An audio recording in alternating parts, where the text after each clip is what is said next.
So pirbi alondo o kidu kitata sing arong o bang so pirbi alondo o kidu kitata sing arong o lake hem pusi ka pincho kilang mi amulon sing wing sang mo monit monor ki o akhe azat ki ikilok kapin chong asona so bang so pirbi alondo ong kido kithakta sing arong ong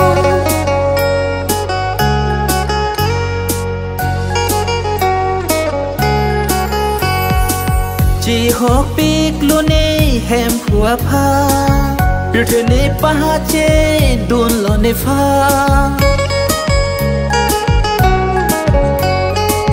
chỉ hok pik lune hem phua pha biểu thế này pa che đun lo ne pha hi jo me arve pi jang si wan ki me apil the thek du nong lo ne ning kang sa ali ra lon ke lang me mang mun be na so ni thek da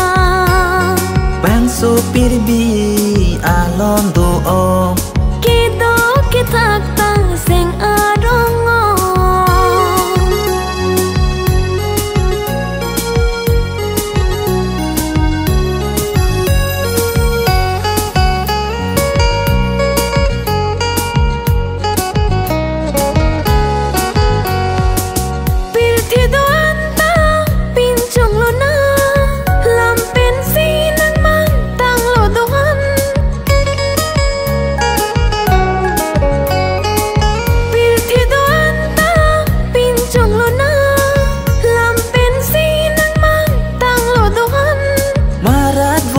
vô số đô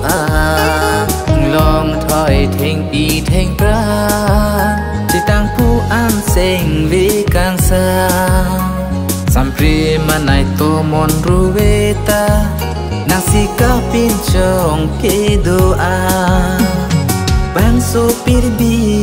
alondo o kidu kitata sen arong o bang so pirbi alondo ong kido kithakta sing arong ong lake hem pusi ka pincho kilang mi amulon sing wing sang mo monit monor ki o akhe azat ki ikilok kapin chong asona so